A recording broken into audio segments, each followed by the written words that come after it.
there have always been dictators who want to work that way. You know, they want to accomplish a goal. If you got to kill some innocent people in the meantime, oh well. You know, if you have to blow up the Twin Towers to get your bill passed, you know, oh well, let's blow up the Twin Towers. Innocent people don't matter. Charles Wooster, who works for the Environmental Defense Fund, said, people are the cause of all the problems. We have too many of them. We need to get rid of some of them. Of course, he's not in the ones that need to go. And they were talking about banning DDT, which had some problems, of course, but was very effective at what it did. In the old days, they used to soak lumber in creosote. Anybody remember the old timers remember the creosoted poles? Man, and they used to put, what's the stuff they used to put around your house to get the termites out that they banned? It worked really well for termites, and anything that works good has been taken off the market, you know. Now you got to have stuff that brings them in. What Termidor is what we use now, you know. It brings them in, and they eat it and go back to the hive or whatever the tribe and the colony and kill them. But here they were talking about banning DDT, and Wooster said, well, if we ban DDT, it will help lower the population of people. Interesting. Bill Clinton, spelled with a K intentionally there because of his communist leanings, Bill Clinton signed the Biodiversity Treaty in 1993, which says we must either reduce Earth's human population to 1 billion or reduce the standard of living to an agrarian peasant status. What are they trying to do? There are 6 billion people on the planet. They would like to reduce the population to 1 billion or make everybody a peasant.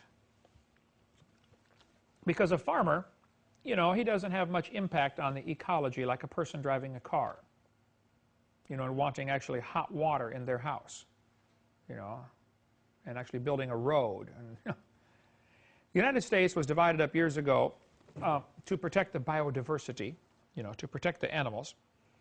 And this map shows the proposed biodiversity impact. The red areas are for animals only. No humans allowed, period. The yellow areas are for buffer zones to protect the animals. You can go in the yellow area if you have a special pass. Green areas are for humans. It goes back to the animal rights, you know, mentality. Animals have rights. I agree. They taste really good on a hamburger, you know, you can. But that's the plan, anyway, to reduce the population close to, you know, to 500 million. Peter Singer, Princeton University professor, who I'd love to debate. I don't know if he's even still alive. I think he is. He said, Christianity is our foe. If animal rights is to succeed, we must destroy this Judeo-Christian religious tradition. Peter Singer, by the way, is trying to pass legislation that allows abortions after the baby's born. You have 28 days to decide if you want to keep it. Sounds like the Spartans, you know, in 2,000 years ago. Are we going back to heathenism? Peter Singer gets his way, we will. A couple good websites about that, if you want to see about Peter Singer's philosophy. Alan Gregg said, he works for the Rockefeller Foundation, the world has cancer and the cancer is man. Where do people get a dumb idea like this? The Bible says God created the world for you know, it's His world, but He created it for us. He gave us, you know, dominion over the earth. Prince Philip, who's the husband of Queen Elizabeth, and she's the one who invented the microwave. You know, it goes like that. Think about it. You'll get it in about 20 minutes, okay?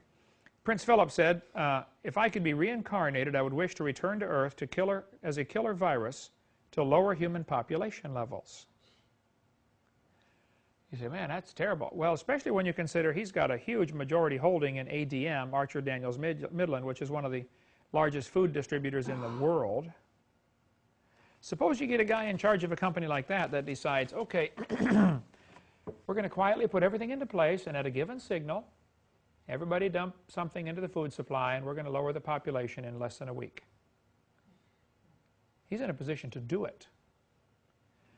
You get a guy with a motive and a method, most courts are going to look at that as, well, this is a dangerous situation here. Yes, sir? I was going to say, he just playing it off as a virus. Sure.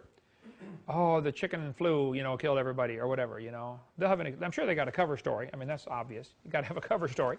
It makes you stop and wonder, you know, what's really causing this? You need to go to billsardi.com if you want to see some of these new flus everybody's worried about, you know, all the fowl, the birds flying, dying off, you know, killing them off. Go to billsardi.com and read his website about that. Some of these viruses are deliberately being injected to lower the population.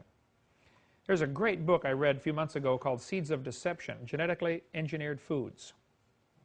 Monsanto Corporation, including right here in Pensacola, are they still in operation here in Pensacola? Monsanto? A big company for years, as far as I know they are. And many other companies, but primarily Monsanto, has tried to corner the market on food production with genetically modified foods. Now, they've been banned in Europe, but 70% of the foods eaten by U.S. consumers that are processed foods, okay, contain genetically modified. Go to Taco Bell, you get their tortilla, which has corn, which is genetically modified. What do? Well, they take the gene code and they modify it. Here's what the goal is: to get the seed to already have the pesticide built in to the gene code. So as it grows, the animals won't eat it. So in Europe, as they started doing this genetically modified food, people started noticing the butterflies are dying off. The butterfly goes to suck the juice out of the flower like he's done all of his life, and all of a sudden he croaks. And so to save the butterflies, they banned the genetically modified food. Now, the fact that it kills people, oh well, you know. Here's an article from this page from this book, Seeds of Deception, which we sell, by the way, in our bookstore. It's not a Christian book, but in May 2003, President Bush proposed an initiative to end hunger in Africa using genetically modified foods. He also blamed Europe's unfounded, unscientific fears of these foods for hindering efforts to end hunger. Bush was convinced that GM food, genetically modified, held the key to greater yields, expanded U.S. exports, and a better world. His rhetoric is not new. It's been passed down from president to president and delivered to the American people through regular news reports and industry advertisements. The message was part of a master plan that has been crafted by corporations determined to control the world's food supply. Keep in mind, love of money, root of all evil. This was made clear in a biotech industry conference in '99, where a representative from Arthur Andersen Consulting Group explained how his company had helped Monsanto create that plan. First, they asked Monsanto what their ideal future looked like in 15 to 20 years. Monsanto executives described a world with 100% of all commercial seeds genetically modified and patented. Love of money, got to get a patent. Anderson then worked backward from that goal and developed the strategy and tactics to achieve it. They presented Monsanto with the steps and procedures needed to obtain a place of industry dominance in a world in which natural seeds were virtually extinct. Now think about it. For centuries, for all of human history, the farmer plants his corn, harvests the field, saves back part of his corn for seed for next year, right?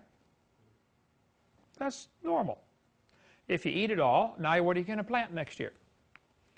So there have been some companies whose full-time business is creating what's called seed corn. I grew up in the middle of Illinois, middle of corn country. Seed corn is grown all over there. So there are companies that all they do is plant, you know, thousands of acres of corn, not to eat, but for seed, for the next year's corn. So the farmer harvests his field, sells all his corn, goes and buys his seed for the next year. That way, because when you get hybrid corn, or hybrid anything, with the first generation you get your ultimate results. After that, it begins to go downhill again. You crossbreed, you know, two special dogs and you get the super dog, but then after that it reverts back toward a mutt, you know, within a few generations. So the farmers have learned, hey, let's just buy seed corn, which is, you know, the first generation's always bigger, better, you know, and we get more money, basically, more bushels, therefore, all goes back to love of money. Well, not only is Monsanto working to get seeds that only they sell